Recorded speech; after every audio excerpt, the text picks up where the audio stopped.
another day here in Bali, and today is our chill day kasi dito lang tayo sa accommodation for the whole, hindi whole day. So, later today guys, punta tayo sa BFS. Mag-shopping-shopping tayo ng konti. This is our swimsuit for today. Nabili ko ito siya sa Target. We are ready for the breakfast.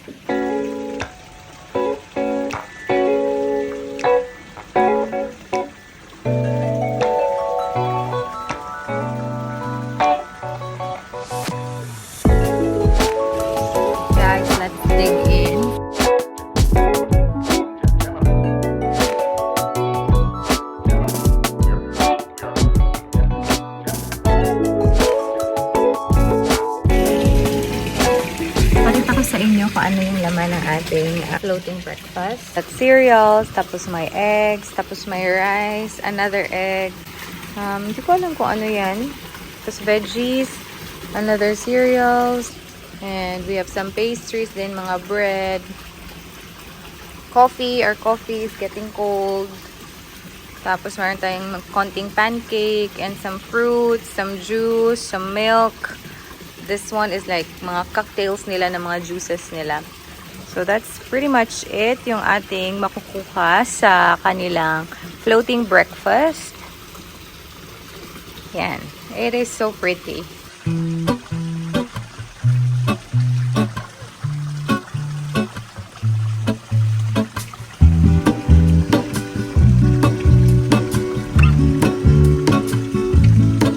There is a life I lead in this city, hurrying to cut my teeth. I can take what I need to get by, it doesn't make it easy. The other piece of my heart moves slow. Transfer namin dito guys kasi nilalamig na ako, pero in fairness naman, masarap naman yung pagkain.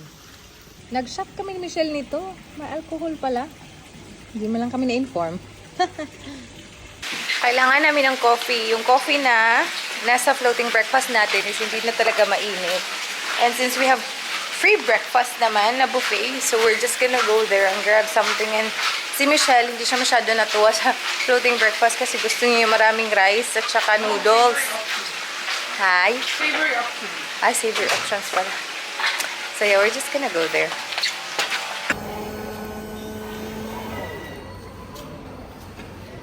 Ito lang naman yung kinuha ko guys. Ayan yung kay Michelle.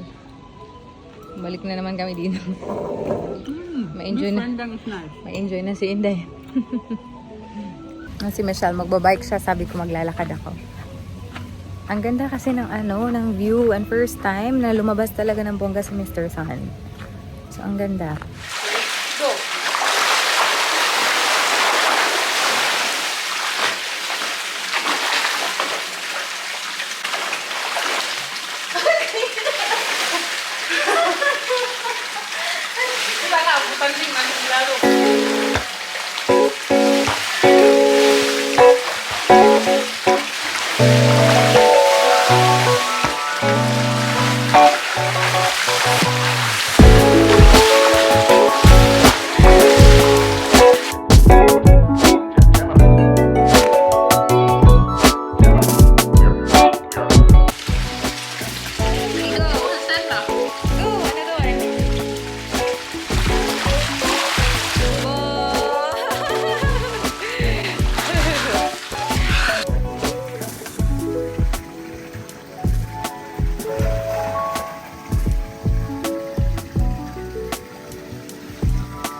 What is this? Vodka? Coconut water. Yeah. Last one. Very nice pineapple juice.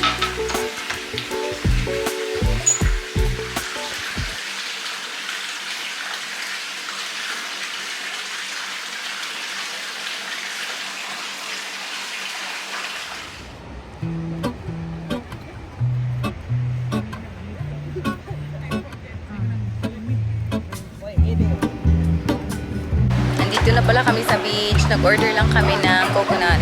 Ayan si ate. There is a life I lead in this city, hurrying to cut my teeth.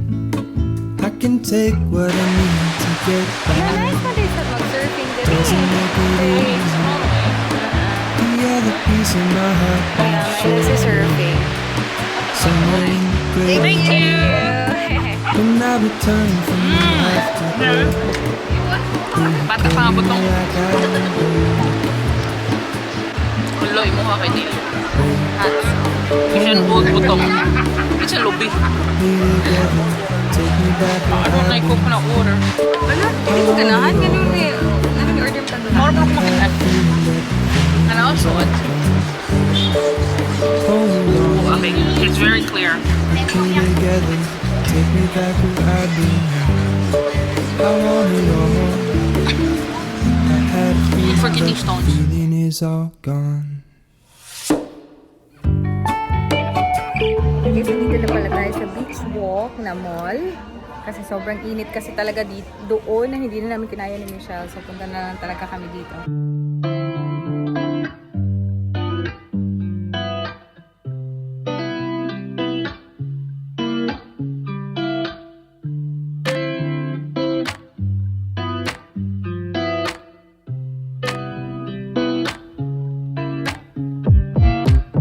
우회전 taking a ride to Jonah Lake 눈치 보면서 들어가야 할 때 찾아 Try namin, China tea.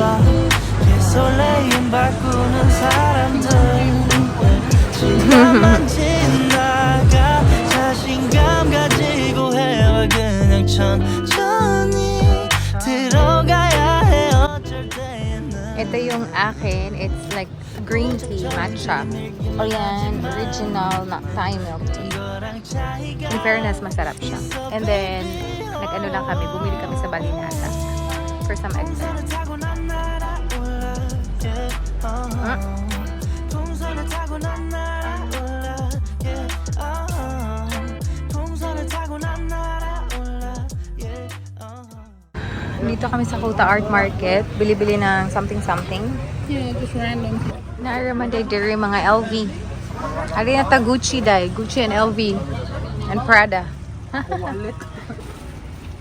Ayan o mga pasalubong. Nandito kami sa across nung beach walk na mall. And ganito yung itsura dito. Yung sand nila, hindi siya white. Malalaki yung waves nila dito. So kaya pala may pa-lesson ng surfing kanina. Nakita namin. Uy! Here! Ito yung Babi Guling. Ayan, lechon version nila. Sheldon. Kain.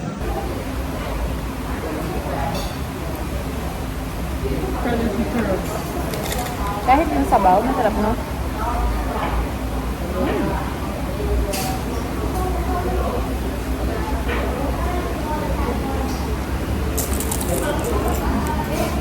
Hindi ko na yung chicharon. May kakar na guys. Remote siya guys.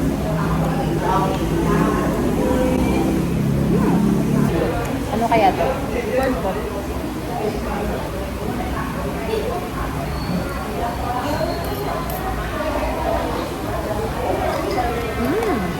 Balat. Mas lami ato ang balat. Mas na yung flavor. Ano yung different pero na yung sauce na halong. May sauce yung ano nila. Lechon. Ang anghang. Ito naman masarap. Fried pork. Barbecue.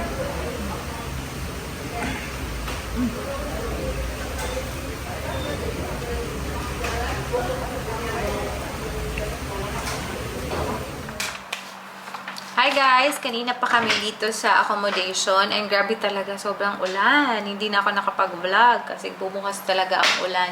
And very unpredictable pa lang yung weather dito. Hindi nasunod kung ano yung weather forecast today. Sabi kasi cloudy lang pero grabe yung ulan as in. Bumuhos talaga siya. And chika ko lang sa inyo guys. So pumunta kami nga ng beach walk mall. So, across ng Beach Walk Mall, ang dami ng mga stalls doon. Halos lahat. Pampasalubong.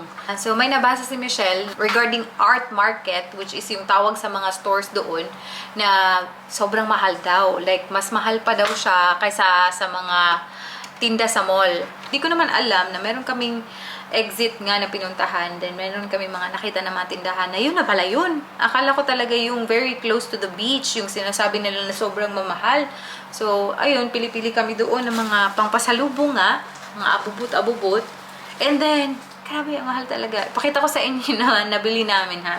Surprise kayo sa, presyo. So, bumili ako nito. This is for Arlo Boy. As you can see, very cute siya. Ayan, bali. Manipis lang siya, pero, maaliwalas yung tela. Then, si Michelle din, bumili din siya para sa kanyang pamangkin. Bali din yung nakasulat dito na print. Tapos, sobrang ninipis lang na fridge magnets. Tapos, ganito yung likod. Bottle opener naman na isa na bintang. Alam niyo ba guys, sabi ni Kuya, 500,000 rupiah daw to. Tapos si Michelle naman naghagol si Michelle ng na lang, 400. Ang akala namin na sinasabi nila na 400 is like, hindi 1,000, hindi 400,000. So, nung nagbayaran na, 1,000 pala yung ibig sabihin. Tapos sabi ko, oh my God, that's too expensive. Kasi magkano lang kaya ito? So, nag-okay naman si Kuya sa 400. Pero if you think about it, if i-convert natin sa Australian dollar, this is $40. $40 to lahat, guys. So, sabi ko, ang mahal. Ang mahal talaga niya. So, lesson learned, huwag kayong pumunta doon. Siguro pumunta kayo sa medyo malayo. Huwag yung sa beach walk. Kasi may nakita ako, may nadaanan kasi kami na isang maliit na tindahan din. Nasa Grab na kami na 100,000 for 4 t-shirts. Yun yung nadaanan namin. Tapos may karatula siya sa labas. So sabi ko, grabe. 4 na t-shirt tapos 100,000 lang dapat. Pero ito, this is 400,000. So, yun na. Sobrang mahal doon. And yeah, huwag kayong pumunta doon. Kung gusto niyo mamili ng something very cheap, huwag kayong pumunta doon sa art, or huwag kayong bumili doon sa art market. Kasi rip-off talaga siya, guys. Learn from our mistakes. And also, napakita ko naman sa inyo ng konti yung beach walk. In all honesty talaga, guys, like, me and Michelle, di namin masyadong nagustuhan doon. For some reason, napaka-messy tingnan. Ewan ko ba, pero para sa akin, ang dami siguro nilang pwedeng gawin para mas maging organized siya tingnan at hindi ganun ka-messy. Pero, yun nga. Ang taas lang na expectation ko, yun din. Kasi parang, parang hype up siya nung na-search ko. Hindi yun yung expectation ko. Yun lang. Yung maganda talaga is yung pupuntahan namin ni Michelle bukas, which is the Nusa Penida. Yun. Especially siguro, coming from a place na galing tayo ng Pilipinas, ang gaganda ng mga beaches natin mostly, especially yung mga sikat na beaches. So, yung expectation ko lang is close to what we have in the Philippines, pero medyo malayo siya.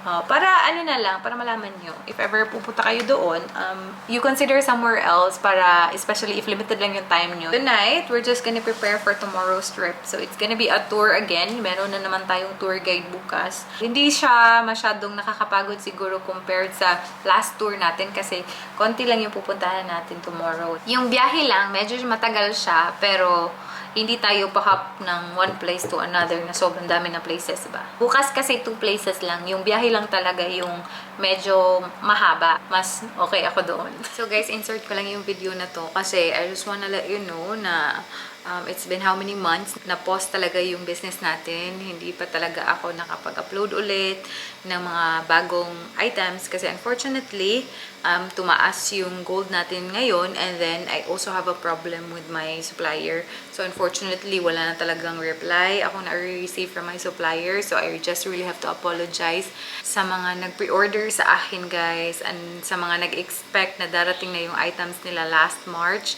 Pasensya na talaga, guys. Like, I personally am very disappointed and up until now, I feel like nag-aantay ako ng response man lang kasi feeling ko nabastusan ako sa ginawa nila na for some reason bigla na lang na hindi na talaga nag-reply.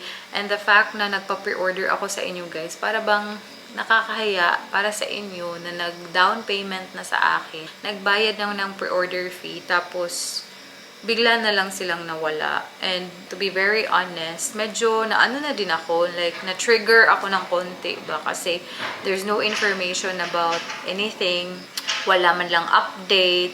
May mga ginagawa sila na very personal na I wasn't expecting na makaka-apekto pala sa orders ko. And medyo matagal ko na kasi silang supplier and they know me. So, para ba lang na bastusan talaga ako na hindi na lang talaga sila nag-reply at all. Their last message is they're gonna give me an update. And then, wala talaga guys up until now. I'm pretty sure nabasa nila yung mga messages ko. So, as of now, I'm just gonna consider it done. Unfortunately guys, i-refund ko sa inyo kasi may mga nag-back out na naman din.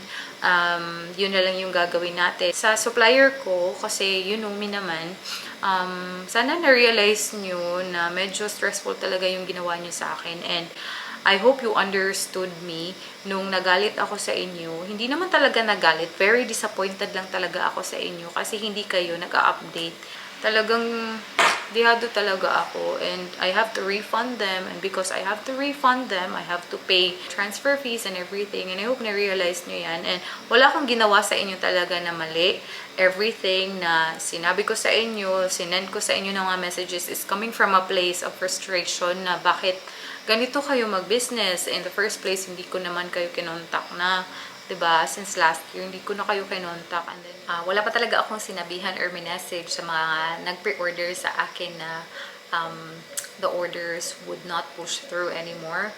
But tomorrow, sasabihan ko na sila. Masasabi ko lang sa mga supplier ko, I hope you are gonna be mindful next time. I hope yung business nyo, I know your business is maybe booming. That's why hindi na kayo siguro, wala na kayong pakialam sa akin. But be very mindful sa mga, especially for us, mga maliliit lang yung business na, you know what, kahit kano kaliit, nakaka-help pa rin yan sa inyo, supposedly. And I hope you treat everyone, no, fairly. Kasi para sa akin talaga, like, I don't really agree with what you did. I don't think that's right. I don't think pwede nyo lang iwanan yung transaction with other people. Like, iwanan nyo lang na parang wala kayong naabala na tao. Like, I don't think makakatulog ako ng ganyan. Hindi talaga ako makakatulog ng ganyan. Pero yeah. Anyway, anyone from Dubai, wala na akong sasabihin sa inyo. Wish you all the best. And, well, si Lord ang bahala sa inyo. Yun lang masasabi ko. And again, very sorry talaga ako sa mga nag-pre-order. Pasensya na talaga kayo. At, ang tagal nyo na akong binayaran na sa akin yung pera nyo, tapos wala talagang nangyari. Pasensya na talaga. It's not my fault, but you know, it is still. Parang kasalanan ko pa rin. So I'm very sorry. I'm very, very sorry for the inconvenience. Let's move on from this. Thank you.